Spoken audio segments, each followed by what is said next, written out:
the station working for you. This is WRTV News at 11, streaming now. I don't think this is in the best interest of the kids.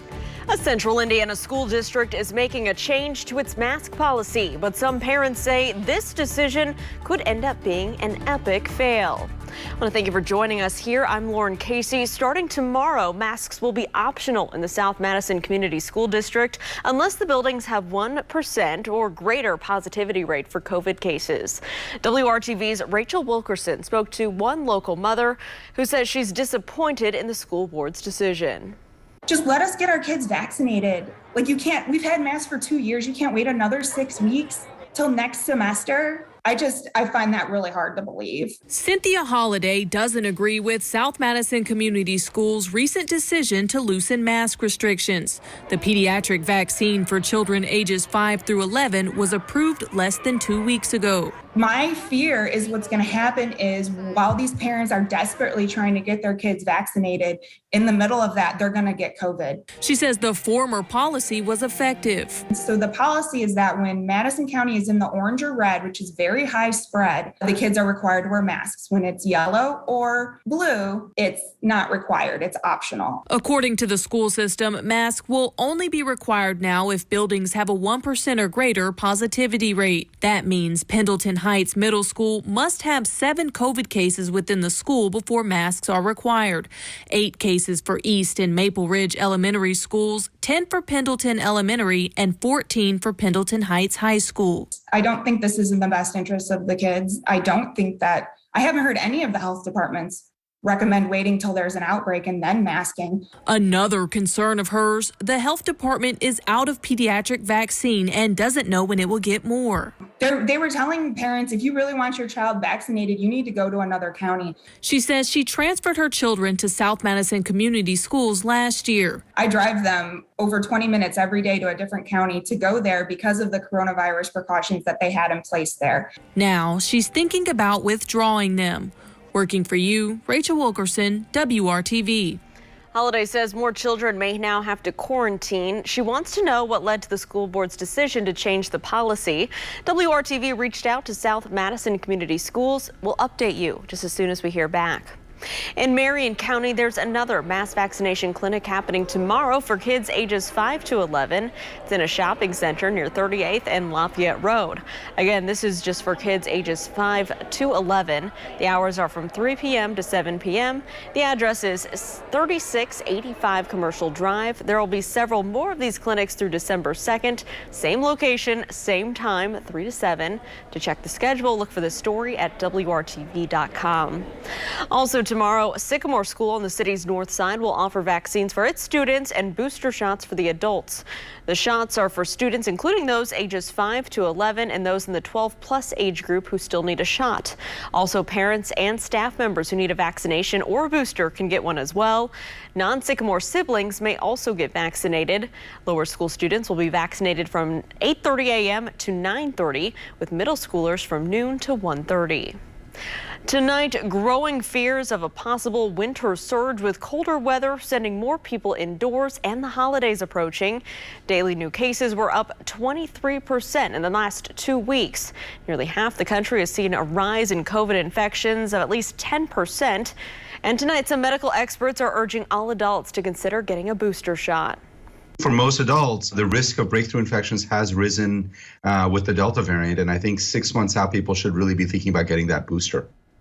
Well, many experts agree there will be a winter surge. They say this one will be different, and that's simply because more people are vaccinated. They say while cases will go up, mortality will not go in proportion to what we've seen before. New at 11, Metro Police are investigating after shots were fired close by as officers conducted a traffic stop on the near north side. That incident happened just before 5 o'clock this evening at East 38th Street and Central Avenue. An officer stopped in car. Another officer arrived for backup. While they were talking to the driver, they heard shots being fired nearby. The officers immediately took cover, as well as ensuring the driver of the vehicle was protected. No officers were hurt. The driver of the traffic stop was uninjured as well. Well, it's a snowy start to our Sunday here across central Indiana. Check out this video our photographer Dave Franklin shot here in the downtown area. You can see some large wet flakes falling and then they melt as they hit the pavement. Some of us saw some snow stick to the grass for a period of time. So let's check in with meteorologist Kyle Mounts to see what we can expect as we head to bed tonight and wake up tomorrow morning. Kyle. Yeah, and Lauren, you know, it's one of the best snows where it doesn't really impact the roads all that much. It melts on contact and just nice to see it kind of coating the grass and the trees out there earlier. You can see officially Indianapolis picked up half an inch of snow. Couple of spots, though, around the Castleton area and also in Madison County that picked up nearly an inch of snow before it melted away earlier today. Right now, we do have some of that wind coming across Lake Michigan, creating some lake effect snow showers here impacting Miami County and then also around Marion, Indiana, through Hartford City. A few flurries. You might even see a few of those in Muncie, but little to no accumulation out of that tonight, and it will stay confined to northeastern areas. There you can see where the wind is still really whipping around. Steady winds there, about 25 to 30 miles per hour. Still breezy, though, downtown at 15 miles per hour. I was out for a little bit this evening and needed the hat. It was certainly kind of burning on the ears with that temperature combined of 34 degrees, feeling more like the 20s out there. It's 36 for you right now in the Columbus area. Starting to see a few breaks in the clouds. And as we go into tomorrow morning, the kids will need to kind of bundle up here. We'll start off in the 20s. Think it's going to be dry for us. We'll see those clouds, though, quickly make a return with wind chill values again going to be around 20 degrees here. Fortunately, the winds will calm down a little bit as we get into the morning, and numbers that'll be approaching 40 degrees at noon. We'll talk about another chance for some rain and snow showers that aren't too far away. All right, Kyle, well, it really wasn't pretty, but it was another win. The Colts used a fast start to hold on this afternoon against Jacksonville. It sets up a tough stretch of games, though, coming up. Brad Brown has a look at how Sunday's success came together.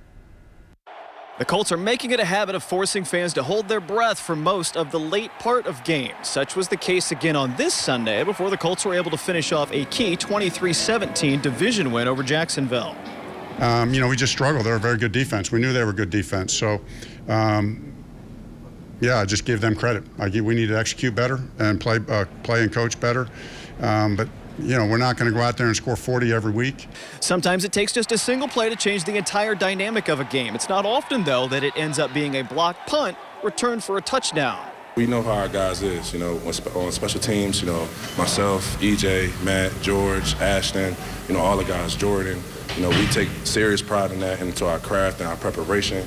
And, you know, we had a lot of rushes up this week on punt return, and we just knew one of us was going to get home. Zaire Franklin's play led to EJ's speed rumbling into the end zone for the Colts' first score of the day. The early momentum had Indy rolling out of the gate. Mr. Irsay specifically has always, you know, took a huge, importance on special teams. And, you know, just being an impact in all three phases. So, you know, we take pride in our core guys. And, you know, I'm just happy that we could kind of help get to victory today. Jonathan Taylor's touchdown run toward the end of the opening quarter had this looking like a rout, 17-0 edge for the Colts in a hurry. But the offense dried up after that. Punts on 7 of 9 possessions, less than 100 total yards of offense in the second half. All of that after scoring 45 points just 10 days before.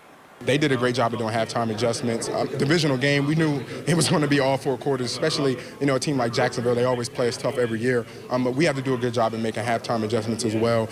You know, coming out, seeing what they're doing different, and then making adjustments from there on out. We just kept getting into third and long and couldn't manage it. So it happens, unfortunately, like that sometimes, but this one stings a little bit. You know, as much as it is hard to win in the NFL and it is good to get a win, we just know we didn't play up to our standard, which is you know, frustrating, but I give the defense a lot of credit. The Jags got within 6 to the final minute before the Colts D came up with one more takeaway. Trevor Lawrence coughed it up.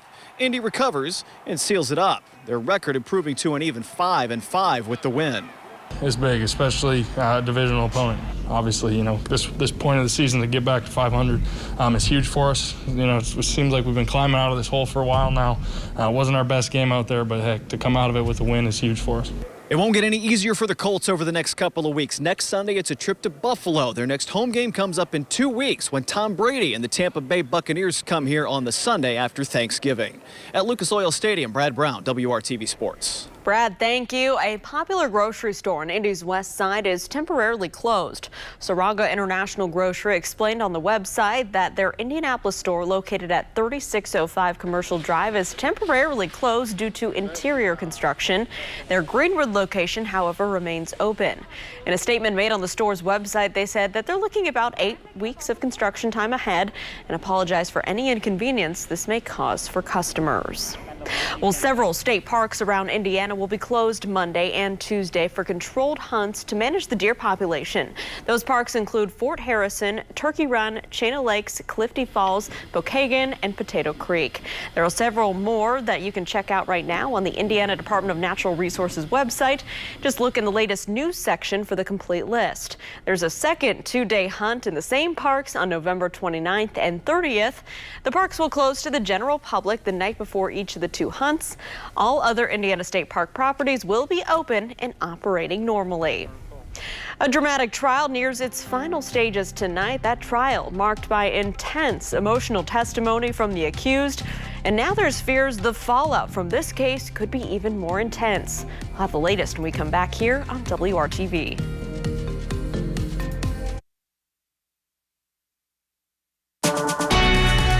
From the station working for you, this is WRTV News at 11, streaming now. Everyone is very anxious to get the verdict. I feel like many people are afraid of the verdict. Tonight, the city of Kenosha, Wisconsin, bracing for the verdict in the Kyle Rittenhouse trial. 500 Wisconsin National Guard troops are now on standby.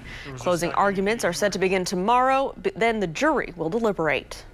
Have you seen the city so divided before? No. Some businesses are boarded up already, but locals say they're hopeful things will remain peaceful. Murals read, "We must stand together," and unity. Rittenhouse is accused of shooting and killing 2 people and injuring another during violent protests over the police shooting of Jacob Blake. The now 18-year-old argues that he acted in self-defense. But prosecutors pressed him on why he went to Kenosha and armed himself with an AR-15.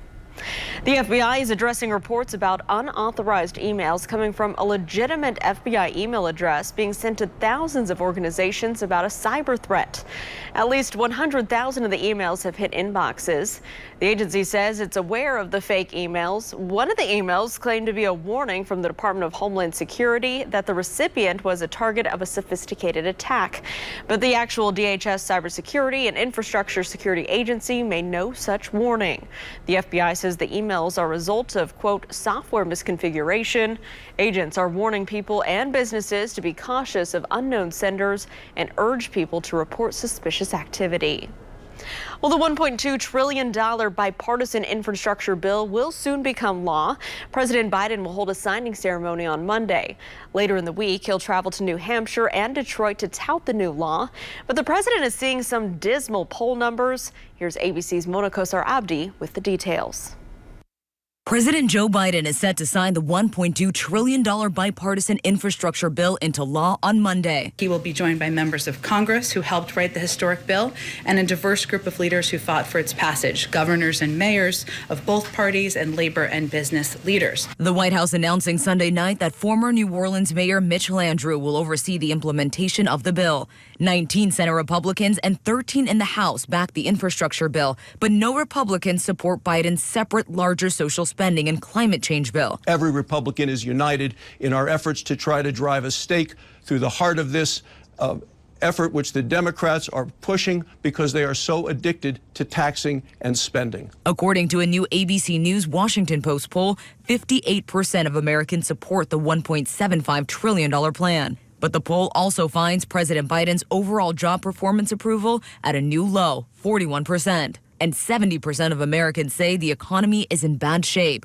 More than half, 55%, disapprove of Biden's handling of the economy. The White House acknowledged inflation is high and said the social spending plan will help Americans if passed. We'll cut the cost of child care by more than half for most working families. It'll build new housing all around the country to let people find new opportunities to find jobs and live in an affordable way. Democratic leaders are committed to revisiting the bill before the Thanksgiving break, but several moderates have said they are waiting for confirmation from the Congressional Budget Office that the bill, as written, is paid for.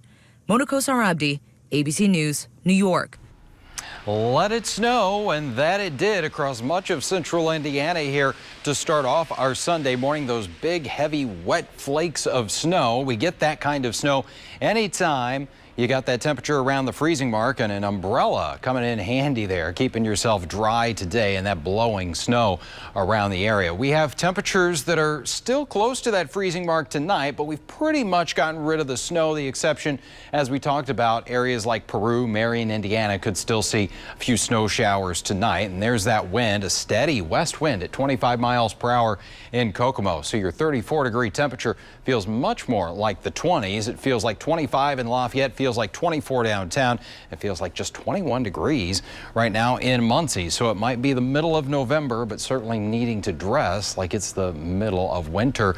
Tomorrow morning, our temperatures will drop down into the middle and upper 20s, 27 in the city, about 26 for you in Kokomo, and Fishers at 25 degrees. Now, fortunately, again, the wind will not be the factor that it has been throughout much of today. Still, though, just a little bit of a breeze is going to drive that temperature, making it feel more like about 20 or so to start things off.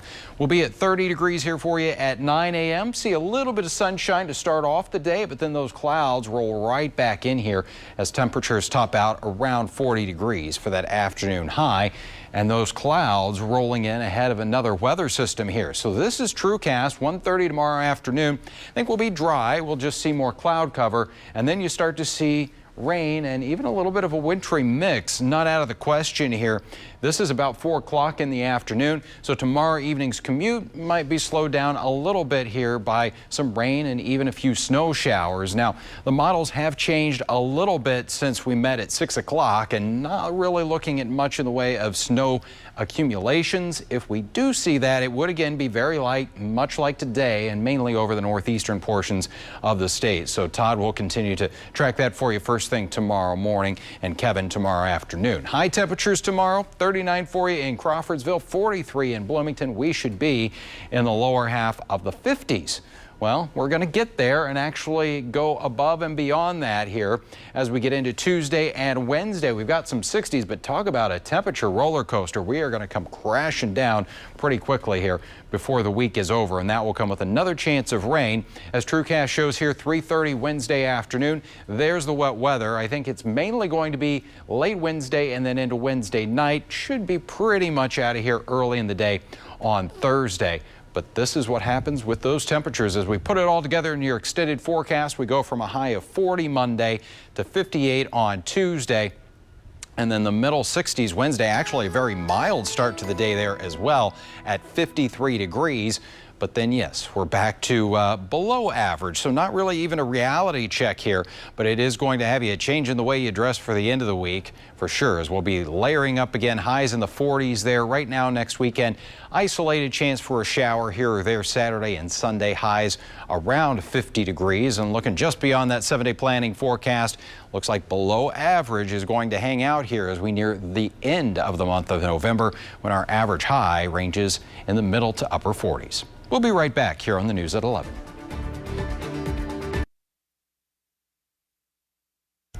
Welcome back. So WRTV is digging deeper into a planned overhaul for what was once a destination on Indy's west side, but many say it's now an eyesore. We're talking about the Lafayette Square Mall. Folks have been telling our Nikki Dementry how hopeful and excited they are for the redevelopment of Lafayette Square Mall. Nikki now speaks with two retail experts. They don't have ties to the project, but they did share their view on the plan and its potential impact on our city. Take a look at the parking lot here at Lafayette Square Mall. There really isn't anyone here, and that's because so many stores over the years have moved out. Despite a dwindling directory, D&L Jewelry and Repair remains a long-term tenant here at Lafayette Square Mall, staying in the space for the last 20 years. Why did you continue to stay here? Because, as I say, I got passion for what I do. Thanks God, customers are following me. And that's the only reason why we stay here. But there's renewed hope for better days. The jewelry store owner shares in community excitement for the proposed multi-million-dollar mixed-use redevelopment project spearheaded by Soho's Capital. I see that this team of group working with a lot of passion and a lot of dedication, so I hope and I hope that, and I wish for them that they can do good. WRTV spoke with 2 retail experts about their thoughts on the projects and what it means for Hoosiers. John Talbot with IU's Kelly School of Business feels it's a major step in the right direction. I'm happy for Indianapolis more than anything else. He adds he has faith the Window to the World plan will come to fruition.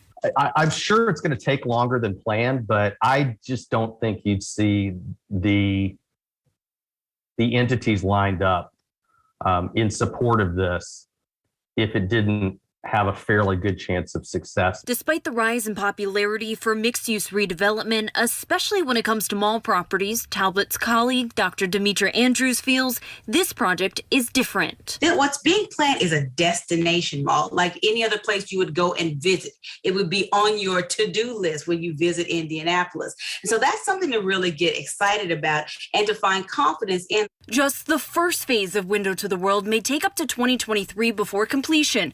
That being said, Dr. Andrews wants the community to hold on to their excitement throughout the duration of long-term projects like this one. Then that kind of holds on to it and maintains their confidence for the long term. Working for you, Nikki Dementri, WRTV. Nikki, thanks for that. And we can tell you work is already underway on several projects at the mall. The first phase should be done within the next 2 years. Stick around. We'll have another check of your forecast. We come back here on the other side of the break. Welcome back. The WRTV Toy Drive is officially underway. On Wednesday, December 1st, we're holding a big collection event at Monument Circle. There you can drop off new unwrapped toys or bring a cash or check to donate. And you might be able to meet some of your favorite WRTV personalities. Again, this is Wednesday, December 1st on Monument Circle. It runs from 6 a.m. until 2 p.m. On this cold day, Hoosiers helped our neighbors in need warm up with a hot meal. Christ Emmanuel Missionary Baptist Church here in Indianapolis served up hot meals for the homeless today in front of the Central Library downtown. Church organizers say the need is great, especially during the pandemic. Last year, they were so busy they ran out of food and bags. So this year, they tell us they tried to do even more, adding a clothing drive element. Not only did the recipients receive a hot meal, they also could take coats and winter clothing items, as well as bags filled with washcloths, soaps, and meal kits. One volunteer tells us that even if this just helps them for a few days, these people are worth the effort. You know what? We are really blessed to be doing this, but they're really well received. We've been doing this for this is our sixth year? Yes. Our sixth year doing this. And so we just decided to come out, and they're well received. When they see us out, they come. And this is something we added the clothing piece this year because we decided that if we went down in the wintertime, surely coats and pants and shoes would be needed. Well, this is the church's 6th year, as he mentioned, offering the hot meals for the homeless. The pastor there tells us it's important to come outside of the church walls, go into the community, and make a difference. So Snoopy is heading to the moon. NASA says it will be sending up a stuffed toy of Peanuts Snoopy as part of the Artemis 1 moon mission. NASA astronaut Snoopy, as they call him, will serve as a zero-gravity indicator. For his trip, Snoopy will be outfitted in this custom orange flight suit complete with gloves, boots, and a NASA patch. The Artemis 1 mission is scheduled in early 2022. Under Artemis, NASA is working to land the first woman and first person of color on the moon and lead the next steps of human exploration for the future missions to Mars. Love that. All right, one quick final check of our forecast, Kyle. Yeah, to the moon, Charlie Brown, and tomorrow we will get to about 40 for the high with a few showers. All right, Kyle, thanks so much. Thanks for joining us. We'll see you here at 4:30. Have a good night.